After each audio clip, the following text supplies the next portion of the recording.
Hey guys, welcome back to Auto Repair guys. Today guys we'll show you how to change the oil on Toyota Sienna guys.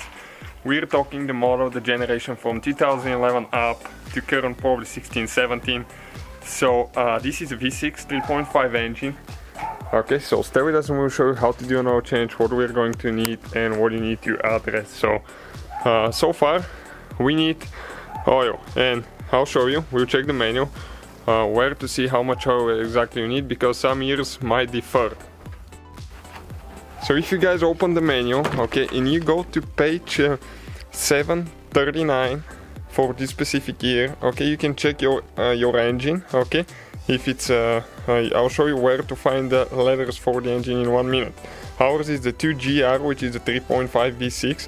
With the filter change we need 6.4 quarts or 6.1 liter. So let's start on it now. It is recommended guys to do the oil change after driving the car for about 5-10 minutes. The downside on that is you can seriously burn yourself on exhaust or oil as well. So you have to be careful. You can do it with a cold engine. It's perfectly fine, but you have to let it drain for a longer time. This is the oil filter that we're using. It's a high mileage filter because we're using synthetic oil when we usually do them 8 to 10,000 miles. The difference between the high mileage filter and the regular cheap filter is that the other one is just a paper filter and this one is a really heavy duty filter, so it's going to last more. It comes with all the seals. We need 6.5 quarts, one jug is about 5 quarts, so for 2 oil changes I figured we need about 3 jugs. So we'll have the links for all the products we use guys, please check them out. Okay, so now we need to open the hood, and when you open the hood on the engine cover right here you can find the letters. Ours is 2GR, you can see, so you can see in the manual your oil capacity that way. We have the front end in the air with jack stands, that way we can drain the oil better and I'll show you why.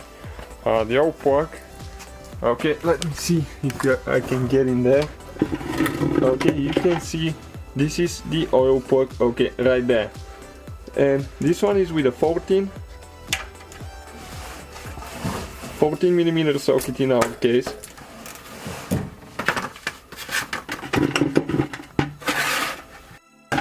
Okay, so you always have to wear gloves guys, protective eyewear and stuff like that. Don't ask why we don't, I know we should. So this is the oil plug. Stay with us to see what 3 things you should always check when you do an oil change, that way you can avoid costly repairs. We will let it drain for about 5 to 10 minutes now. Once you open the drain plug guys, it's always a good idea to open the fuel cap, that way you have no vacuum in the engine and the oil will drain freely. Okay, ours drain all the way. We're going to install our drain plug now. And I would recommend to get it tight now guys. Do not leave it for later, because if you do you might forget, and if it gets loose by vibrations you lose all your oil. You will need serious engine repairs or even a new engine, which could cost thousands of dollars. So we'll just go ahead and get it tight now. Okay, you can find the torque specs actually if you need them. And this filter that we use guys, again, that video nothing is sponsored, it's just everything purchased by us, but we like it because it even comes with the manual how to do everything as well, so you can read. Now we're going to remove, there is a cap on the oil filter and there is a special drain plug, that way we can drain the oil filter before we remove it, so we can avoid making a mess everywhere. So the cap in our case, okay, it's just a square one, okay, right there. And with extension and a ratchet we are going to get it loose now. Okay, and unfortunately our filter got loose before the cap, which could happen. Okay, we got the filter tight, so now we can just go ahead and remove the cap, because otherwise if you remove the whole filter guys it will be a big mess. You can go ahead and do that as well. Okay, so it will not leak out too much now. And this is the tool that comes with the oil filter, and you can actually install a hose if you want on it. That way you can control where the oil flow will go to. So now you just need to get this one tight. Okay, and you can see the oil started leaking out. There is a valve that it pushes, and that way all the oil from the filter housing will come out. Just give it a few minutes and we'll proceed. Okay guys, so we will remove the drain plug now. It's almost drained all the way. We dropped it in the bucket, but you will not need it anymore. Because if you buy a new filter, it comes with a new drain plug.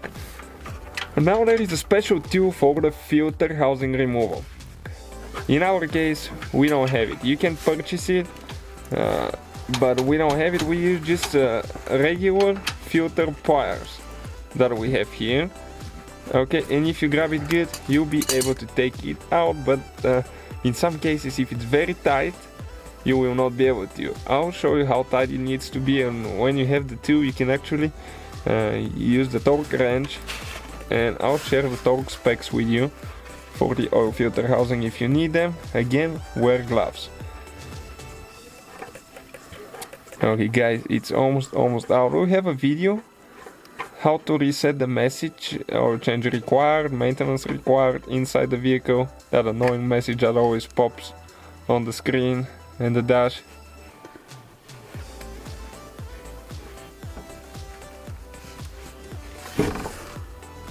Okay, so you can see it came out. Okay, so now we're going to scoot everything towards the back and I'm gonna show you what it looks like. It's always a good idea to have some shop towel because you will need it. If you don't want to get your shop dirty or anything like that, a cartoons or old box, something like that will work good to absorb the oil, and make sure that you guys recycle the oil. So you can see this one comes with 2 new seals that we will need to replace, and you always have to make sure that you don't have a seal stuck on the oil filter housing. Okay, that's the old filter. That's a cheap paper filter. You can see regular filter, and you can see how it started deforming even because we have about 6,000 miles on the oil. Okay, and with a small screwdriver you can pull the seal out. It's very important to apply clean oil on the new seal. That way the oil filter housing will not get stuck for the next oil change. There is a special groove, okay, that it goes to. Make sure you get it right. Okay, right there. And now on the bottom actually we're going to drain that oil out now. Okay, you can see it's pretty dirty oil, to be honest with you. We have another seal on the bottom part, right here. This one, again, will need to be replaced. This is the valve that we push with a special tool in order to drain it. And it says tighten to 25 plus minus 5 Newton meters. So that's the torque specs on it. Okay, and we can actually go ahead and install the cap now. Okay, like that. We'll need to get it tight, guys. And you can actually get the oil filter tight with it. Okay, so you make sure that everything is tight. So now we'll need a new filter, okay, which is right here. Always make sure that one of the sides doesn't say up or down. This one doesn't, so we'll just, it looks identical, we'll just push it in there. Okay, like that. Okay guys, make sure that you don't have any dirt or anything like that. Clean everything good. Install the oil filter, get it tight to the torque specs. You can use a torque wrench. So we're just getting it tight now, guys, and those are the torque specs for the oil filter housing. Again, 25 plus 5 minus plus 5 Newton meters. Okay, and this is for the little cap down there, 12.5. You can go all the way to 15 on it. So make sure that you don't exceed that because you can strip the thread on it actually. So we got it tight, we got the oil port tight, right? 2 things so far that you should never forget. Get the oil port tight, get the oil filter housing tight as well. Alright guys, so we can drop it down now, we don't need it in the air anymore, so we need it leveled because we'll be adding oil. So we want to make sure that the vehicle is leveled horizontally as much as you can, that way you'll be able to get an accurate reading for the oil. So we're ready to add oil guys, and check out World Mechanics, our second channel guys. We have the Fiesta that we're building there and that BMW as well for some cool videos. Okay, so now we will add 6.4 cords, that's what the manual said, and we'll just see what we need to do after that. I'll let you know, so stay with us. Full synthetic oil, fluid titanium technology. Again, everything is purchased by us, nothing sponsored, but that's what we use in our vehicle. Okay, so we'll just add one bottle is, one jug is 5 cords, so we'll need to use a little bit from the second one. So we added 1.4 cords from the second jug now guys, so now we'll need to get the funnel out of the way, put the oil cap, and try not to spill any oil, otherwise you'll get really dirty later. You might get it on the exhaust and start smelling, and make sure you catch the cap right, because if you cross thread it, you need to get a new cap. So take your time. Now we're going to pull the dipstick out, clean it and measure the oil level, but it will be over the maximum. And this is because the oil filter is still empty. We'll need to start the car to let it run for a minute. Okay, so let's check the level now. Okay, you can see above the full mark, but that's fine. We'll go ahead, put the dipstick on, okay, and we will actually go ahead and start the car now. Let it run for about 30 seconds to a minute. Okay, make sure that your oil light turns off. It might be on for a few seconds. Okay, ours didn't even show.